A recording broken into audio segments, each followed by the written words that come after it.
मेरा नाम मोहम्मद सुमन है। घर रंगपुर। बहुत छोटी उम्र से ही मैंने एक चीज़ को अच्छी तरह पहचाना और वो है भूख। हमारा परिवार था बहुत बड़ा। मैं, मेरे माता पिता, दादा दादी, चाचा, 3 बहनें और छोटा भाई। हमारा घर ऐसा था जहां नमक लाने के लिए भी घोर कठिनाई का सामना करना पड़ता था। सुमन की माँ, क्या हांडी बिल्कुल खाली है? कल सुबह काम पर निकलूंगा, पेट में तो कुछ डालना पड़ेगा।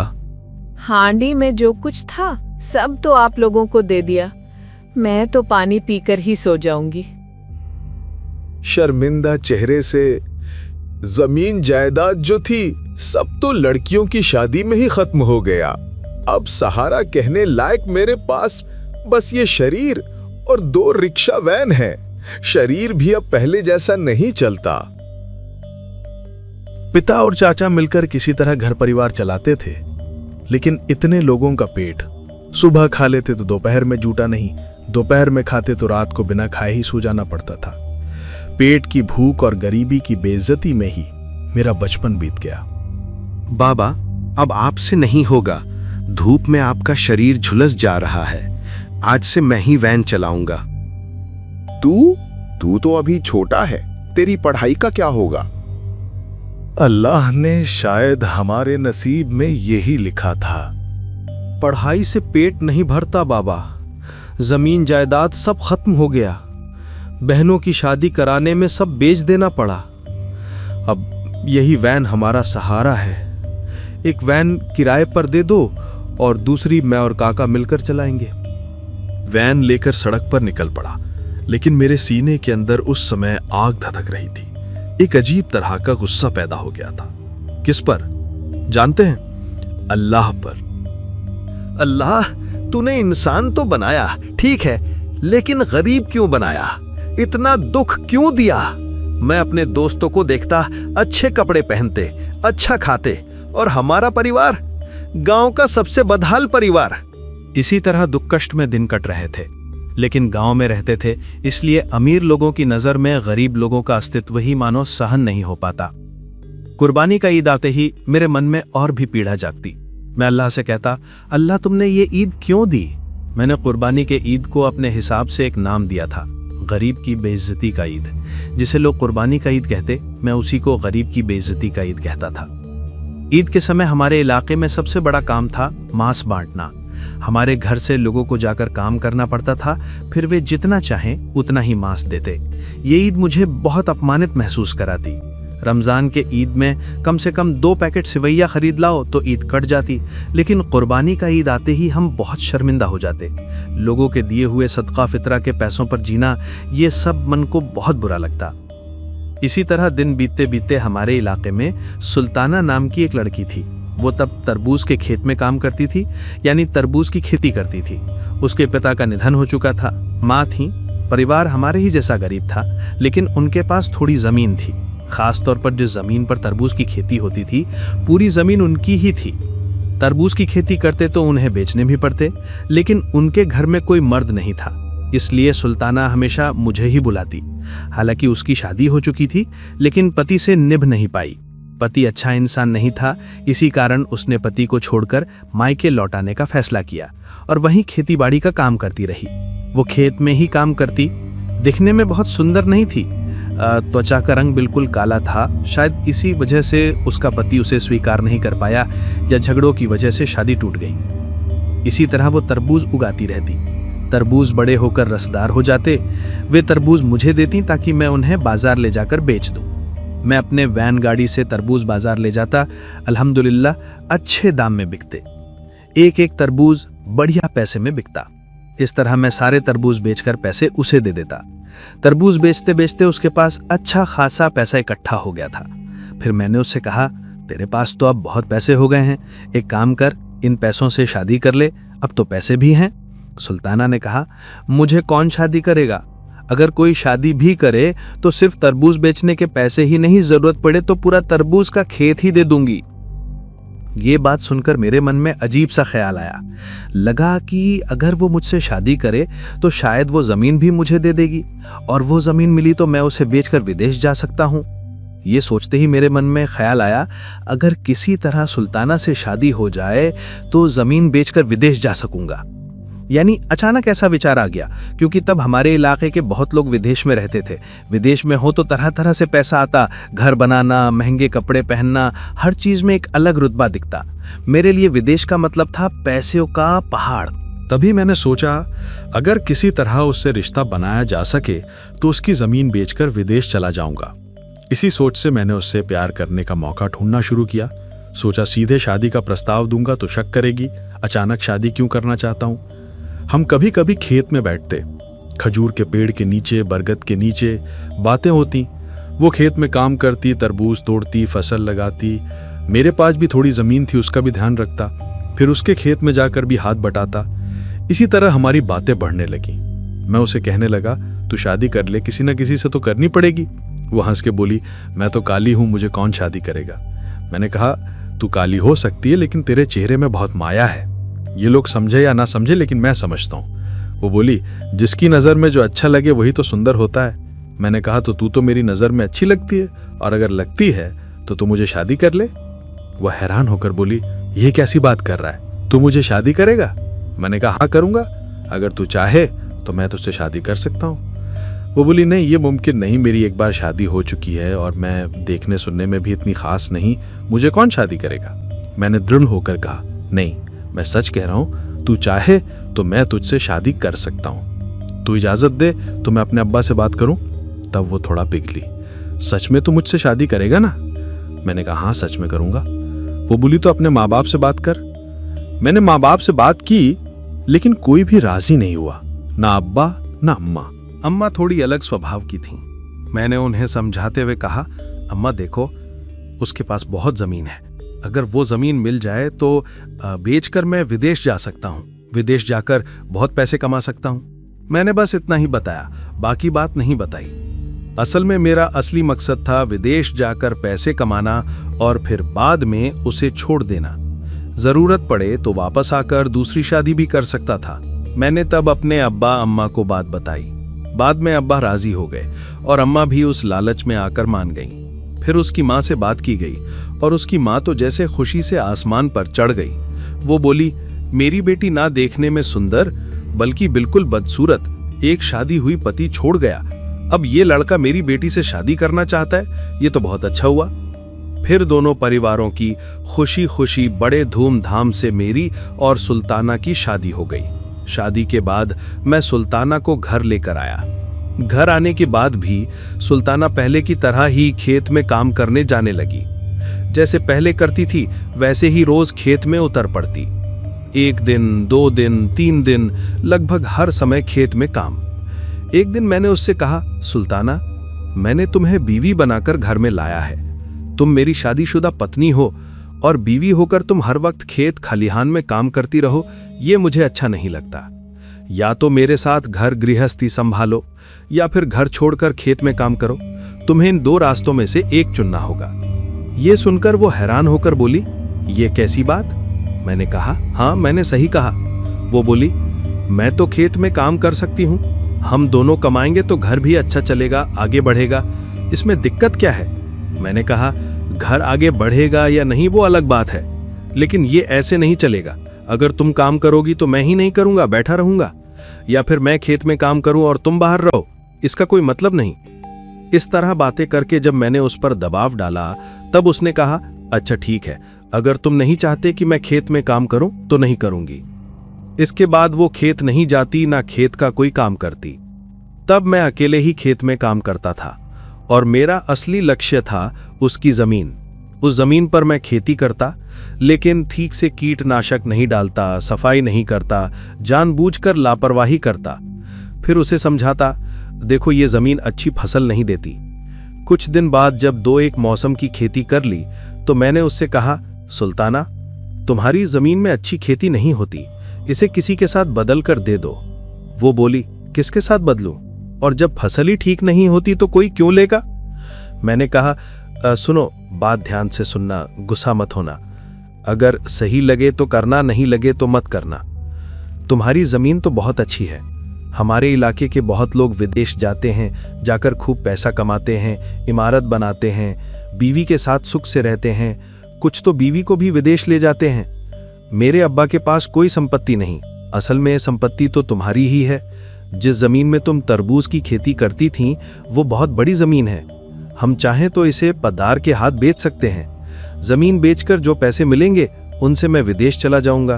विदेश जाकर मैं बहुत पैसा कमा सकूंगा, और अगर सब ठीक रहा तो तुम्हें भी विदेश ले जाऊंगा। वो तुरंत ही मान गई। बोली, तो ये तो अच्छा ही है। अगर जमीन बेचकर अच्छा पैसा मिल जाए तो कोई दिक्कत नहीं, मैं राजी हूं। फिर जमीन बेचने के लिए मैं अलग अलग लोगों से बात करने लगा। कई लोगों से बात करते करते अंत में जमीन एक बढ़िया रकम में बेच भी दी। जमीन बिकने के बाद मेरे हाथ में मोटा पैसा आ गया। अब इन पैसों से कुछ ना कुछ करना ही था। मुझे विदेश जाना था, इसलिए मैं किसी ऐसे आदमी की तलाश कर रहा था किसे पकड़ा जाए। कौन सा दलाल मिल सकता है? तब इतने ज्यादा दलाल नहीं थे जैसे आजकल विदेश भेजने के लिए बहुत लोग दलाली करते हैं। तब बहुत कम थे। मैंने तब एक दलाल से संपर्क किया। उसने कहा कि वो मुझे सऊदी अरब का वीजा दिला सकता है। उसने कहा कि सऊदी अरब जाओगे तो हज भी कर सकोगे, काम भी अच्छा होगा, तनख्वाह भी बढ़िया मिलेगी। इस तरह उसने मुझे काफी उम्मीद दिलाई। उसकी बातों पर भरोसा कर लिया। मैंने अभी तक जमीन का एक पैसा भी नहीं तोड़ा था। बेचकर मिले सारे पैसे बहुत संभाल के रखे थे। फिर उसकी बातों पर भरोसा करके मैंने वो सारा पैसा उसी आदमी को दे दिया।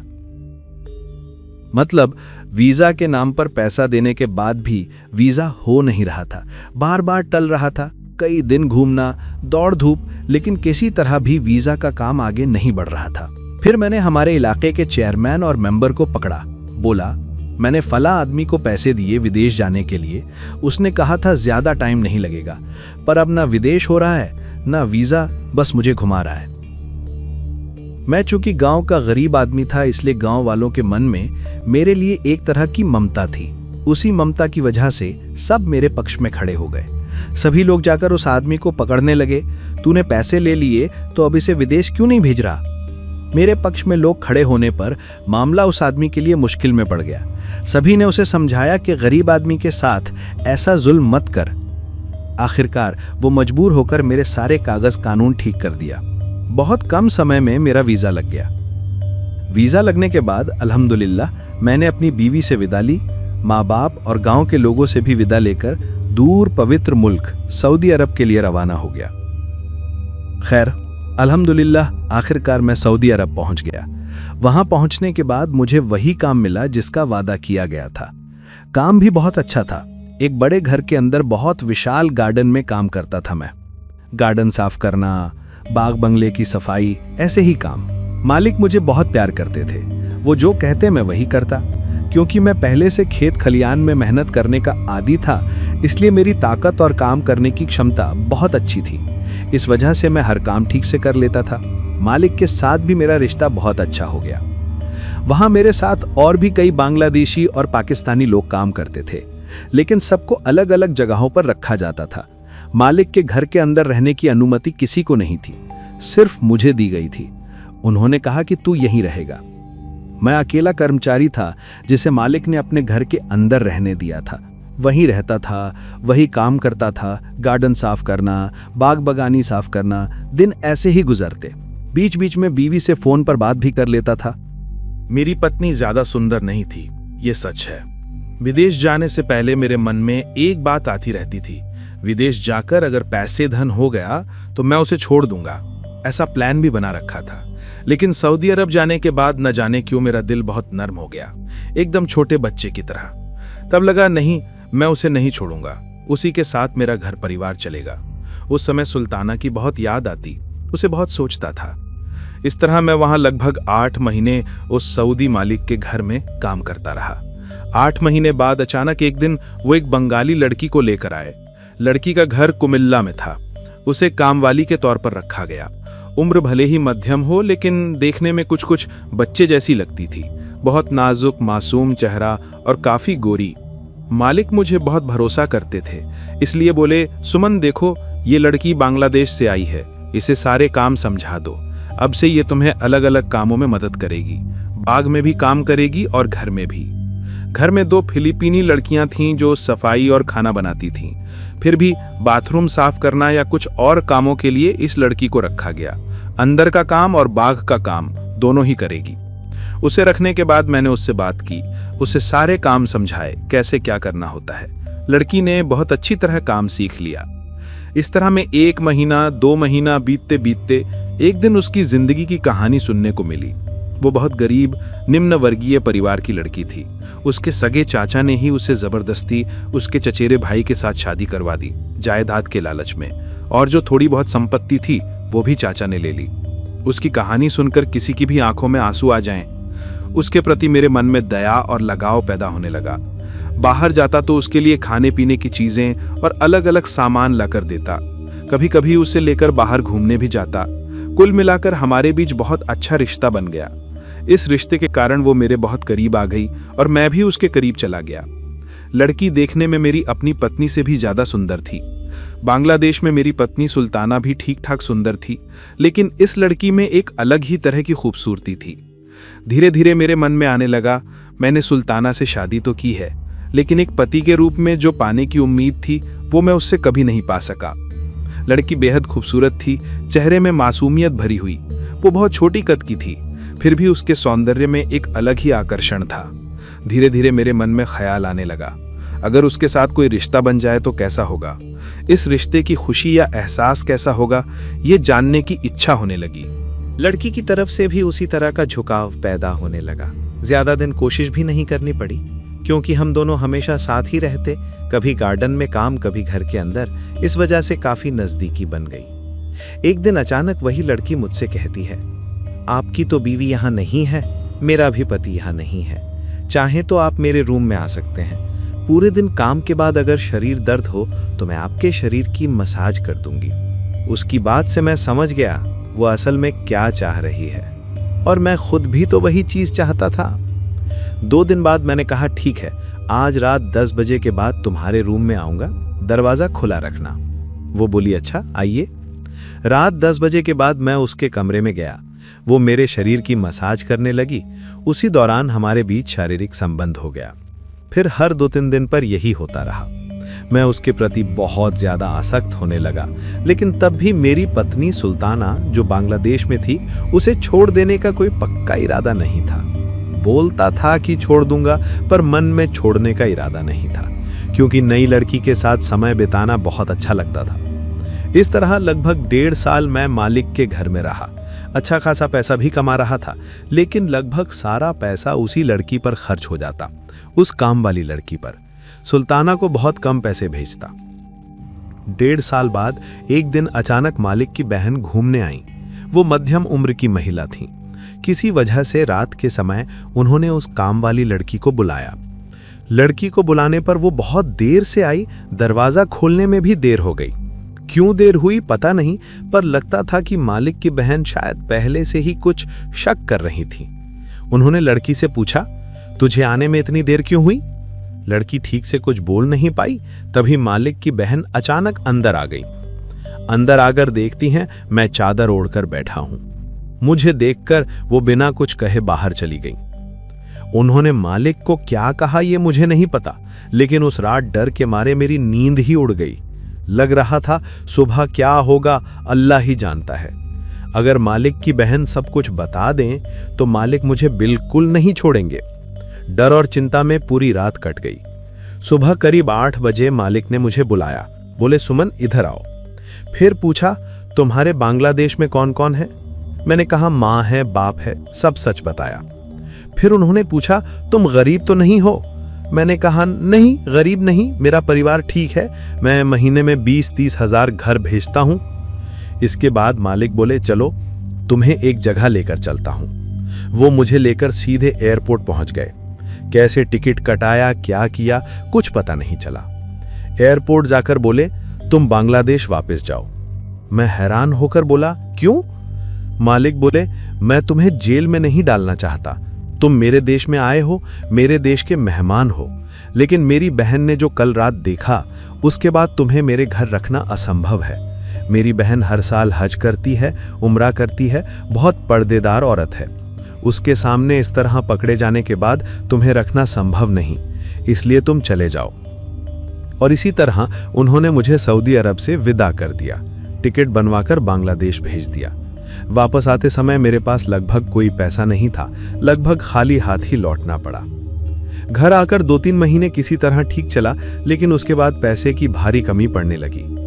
सऊदी से लौटने के बाद मेरी सेहत तो बहुत ठीक हो गई थी, चेहरा भी पहले से अच्छा लगने लगा था, हर तरह से शारीरिक रूप से ठीक था, लेकिन पैसों की बहुत किल्लत थी। सुल्ताना की जमीन भी तो बेचकर ही मैं सऊदी गया था, और वहां जो हुआ उसके बाद अब हाथ में कुछ भी नहीं बचा। 1 महीना 2 महीना ऐसे ही चलता रहा, फिर घर में भयंकर अभाव शुरू हो गया। इतना अभाव कि मैं ठीक से खा नहीं पाता, सुल्ताना भी दिन में ठीक से खाना नहीं पाती, छोटा भाई भी कुछ करता नहीं, सब मिलाकर हालत बहुत खराब हो गई। जब गरीबी चरम पर पहुंची तब सोच रहा था अब क्या किया जाए, तभी हमारे पड़ोस की एक भाभी, जिनके पति दुबई में रहते थे, वो मुझे कभी कभी मदद कर देती, कभी थोड़ा बहुत पैसा देती, कभी मैं उनका मोबाइल रिचार्ज करवा देता, कोई काम पड़े तो उनके घर जाकर काम भी कर देता। ऐसे करते करते भाभी के साथ काफी बातें होने लगीं। भाभी कभी कभी मुझसे कहती, आपने उस सुल्ताना नाम की काली लड़की से शादी क्यों की? लड़की तो देखने में बहुत खराब है, ऐसी लड़की को क्यों नहीं छोड़ देते? मैं कहता था, छोड़ूंगा कैसे भाभी, काबिन की रकम ही तो बहुत है, उसे मैं कैसे चुका पाऊं? और ऊपर से उसकी जमीन बेचकर मैं पैसा लेकर विदेश गया, ये तो पूरा गांव जानता है। अब मैं उसे कैसे छोड़ दूं? चाहूं भी तो नहीं छोड़ सकता। भाभी तब मुझे समझाती, आप जैसे लंबे, हैंडसम, अच्छे दिखने वाले लड़के आप बाहर सुल्ताना के साथ जाएंगे तो लोग क्या कहेंगे, कितनी बुरी बातें करेंगे, सोचा है? मैं सोच रहा था अब कर भी क्या सकता हूँ, मेरा नसीब ही खराब है। नसीब खराब ना होता तो आज मुझे बांग्लादेश वापस नहीं आना पड़ता, सऊदी अरब में ही रह जाता। इसके बाद भाभी से मेरी रोज बात होने लगी। भाभी मुझे कभी कभी अपने घर बुलाती, फैन ठीक करवाना, लाइट ठीक करवाना, छोटे मोटे काम करवाती। ऐसे ही आना जाना करते करते भाभी से मेरा काफी अच्छा रिश्ता बन गया। उसी रिश्ते की वजह से एक समय हम शारीरिक संबंध में भी जुड़ गए। हालांकि मेरी अपनी बीवी तब घर में ही थी। उसके बाद भाभी अक्सर मुझसे कहती, कोई दिक्कत नहीं, आप अपनी बीवी को छोड़ दीजिए, मैं अपने पति को छोड़कर आपसे शादी करूंगी। मेरे पास आपके भाई के बहुत से पैसे, जमीन जायदाद हैं, सब आपका होगा। मुझे भी आपके भाई से अच्छा नहीं लगता, जैसे आपको अपनी बीवी अच्छी नहीं लगती। मैं हैरान होकर पूछता, मतलब आप सच में मुझसे शादी करेंगी? भाभी बोली, हाँ मैं वादा करती हूँ, बस आप जल्दी से अपनी बीवी को छोड़ दीजिए, जितने कागज लगेंगे सब मैं कर दूंगी, अपने हस्बैंड को छोड़कर मैं आपसे शादी करूंगी। भाभी मुझे इस तरह लालच दे रही थी, लेकिन सुल्ताना को छोड़ने का तो मेरे पास कोई रास्ता ही नहीं था। छोड़ूं भी तो कैसे? उसकी जमीन मैंने बेची, पूरा गांव जानता है। लाखों टका की जमीन बेचकर मैं विदेश गया और मैंने उसे काबिन देकर शादी की। अब मैं उसे छोड़ने के लिए कोई कारण तो चाहिए, पर सुल्ताना की तो कोई गलती ही नहीं थी। सुल्ताना मेरे माँ बाप का बहुत ख्याल रखती, छोटे भाई बहनों को भी बहुत प्यार करती। वो बिल्कुल घर संभालने वाली शांत सभ्य लड़की थी। ऐसी लड़की को मैं कैसे छोड़ देता? छोड़ने का कोई कारण नहीं मिल रहा था। फिर भी मैं खुद को समझा रहा था, कुछ बहाना तो चाहिए, कोई ना कोई वजह चाहिए। मैं कोशिश कर रहा था, 2-3 कई तरह के बहाने ढूंढ रहा था कि किसी तरह सुल्ताना को छोड़ा जाए, लेकिन जितना भी कोशिश करता कोई रास्ता ही नहीं निकल रहा था। इसी तरह कई महीने निकल गए और उधर पड़ोस वाली भाभी, वो मेरे ऊपर धीरे धीरे चिढ़ने लगी। भाभी कहने लगी, कभी भी तुम्हारा भाई दुबई से लौट आएगा, वो लौट आया तो मेरे नाम की सारी जमीन अपने नाम कर लेगा। वो मुझ पर बहुत शक करता है, मुझसे ठीक से बात भी नहीं करता। अगर तुमने अभी तक कुछ ना किया, मतलब जल्दी कोई इंतजाम नहीं किया, तो फिर तुम मुझे खो दोगे। मेरा पति मुझे साथ लेकर दुबई चला जाएगा और नहीं तो मेरे सारे पैसे जमीन छीन लेगा। वो और बोली, तुम्हें जो करना है बहुत जल्दी करना होगा, अभी करना होगा। मैं बहुत टेंशन में पड़ गया। इतने कम समय में मैं ये सब कैसे कर सकता था? दिमाग काम ही नहीं कर रहा था। बस सोचता था क्या करूं क्या करूं। ऐसे ही जब मैं परेशान रहता था तब भाभी अचानक बोली, एक काम करो, मेरे पास एक बहुत अच्छे कबीराज का पता है, वो बहुत ताकतवर है, उससे अपनी बीवी पर जिन चढ़वा दो। जिन चढ़ गया तो वही जिन तुम्हारी बीवी को खत्म कर देगा। मैं चौंक कर बोला, क्या कह रही हैं? ये कैसी बात है? भाभी बोली, हाँ, एक कॉन्ट्रैक्ट करना होता है, 70-80 हजार टका लगता है। जरूरत पड़े तो वो पैसे मैं दे दूंगी, तुम बस जाकर इंतजाम कर लो किस तरह तुम्हारी बीवी को हटाया जाए, बाकी सब कबीराज बता देगा। भाभी की बातें सुनकर गलतफहमी, डर और लालच के दबाव में मैंने फैसला कर लिया कि कबीराज के पास जाऊंगा। हमारे इलाके से बहुत दूर था उसका घर। बड़ी मुश्किल से वहां पहुंचा। कबीराज बोला, ठीक है, काम करने के लिए 70,000 टका लगेगा, अभी देने की जरूरत नहीं। तुम्हारी बीवी पागल हो जाएगी, घर से भागेगी, जिम्मेदारी मेरी, जो जो चाहिए मैं दूंगा। फिर उसने मुझे तरह तरह की चीजें दी, जिन पढ़ा हुआ पानी, तावीज, झाड़ फूंक का सामान, किसे बीवी को खिलाना है, किसे कहाँ रखना है, सब बता दिया। मैं वो सब लेकर घर लौटा। घर आकर जिस तकिए पर मेरी बीवी सोती थी, उस तकिए के अंदर मैंने तावीज रख दिया। घर के नीचे भी एक तावीज गाड़ दिया।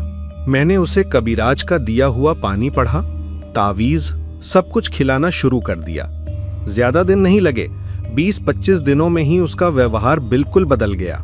वो उल्टा सीधा बोलने लगी, जिसे देखती उसे गालियां देती, बुरा व्यवहार करती, जैसे उसका पूरा स्वभाव ही बदल गया हो। उत्तेजित, अनियंत्रित, चिड़चिड़ी, किसी की बात नहीं सुनती थी। घर में सब लोग उसे समझाने की कोशिश करते। डॉक्टर के पास ले गए, कबीराज के पास ले गए, जहां लगे वहां ले गए।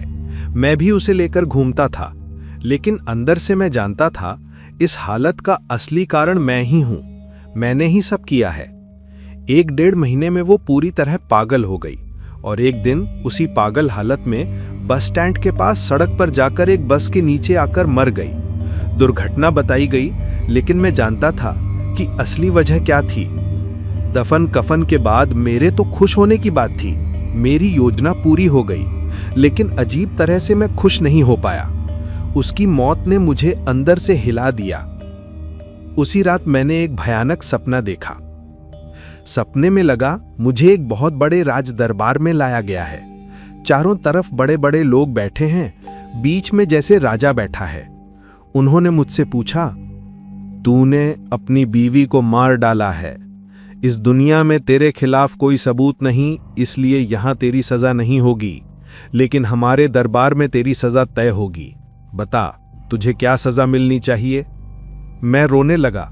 सपना था, लेकिन सब कुछ इतना सच लग रहा था जैसे मेरे सामने ही हो रहा हो। मैंने कहा, मैंने गलती की है, मुझे माफ कर दीजिए। उन्होंने कहा, तुझे कोई माफी नहीं मिलेगी। तूने अपनी बीवी पर जो अत्याचार किया, वही अत्याचार तेरे ऊपर होगा। सपने के आखिर में कुछ लोग आए और मेरा गला दबाने लगे, शरीर पर मारने लगे। बहुत दर्द हो रहा था। तभी मेरी नींद खुल गई। जागने के बाद देखा मेरी पीठ, हाथ, गर्दन पर सच में मार के निशान थे, जैसे किसी ने रात में सचमुच मुझे पीटा हो। मैंने माँ को दिखाया तो उन्होंने कहा, मैं रात भर चिल्ला रहा था, दरवाजा भी पीट रहा था, लेकिन मैंने कुछ खोला नहीं। उन्होंने कहा, तू रात भर क्यों रो रहा था?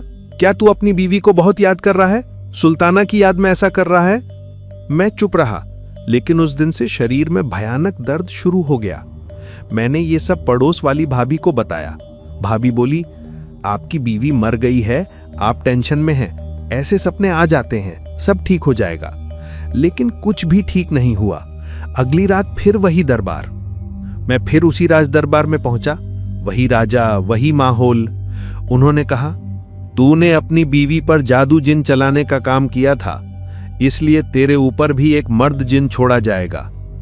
और उसी रात मेरे ऊपर मर्द जिन चढ़ाया गया। फिर मेरा असली यातना शुरू हुआ।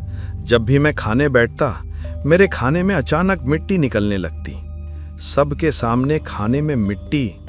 कभी पीछे से अचानक किसी ने लात मारी, कभी बैठा हूं तो कोई आकर मुझे मुक्का मारता, धक्का देता। रात में सोता तो बैल की तरह मेरी पिटाई होती। इतनी मार, इतनी यातना कि मैं पागल होने लगा। माँ मुझे कई हजूर कबीराज के पास ले गईं। ताबीज, पानी पढ़ा, सब मिला, लेकिन किसी चीज का असर नहीं हुआ। मैं दिन ब दिन टूटता चला गया।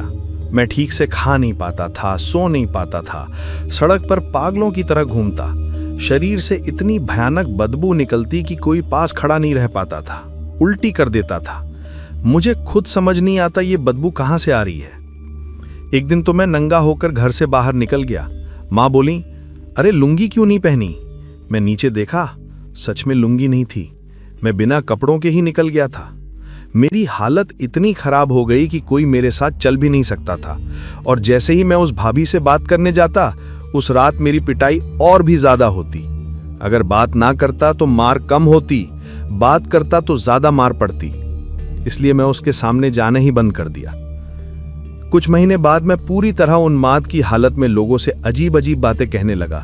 कहता, भाभी ने कहा था कि वो मुझसे शादी करेगी, उसी के लिए मैंने अपनी बीवी को मार दिया। मैं सड़क सड़क गली गली यही बातें करता घूमता, जैसे पूरा पागल हो गया हूं।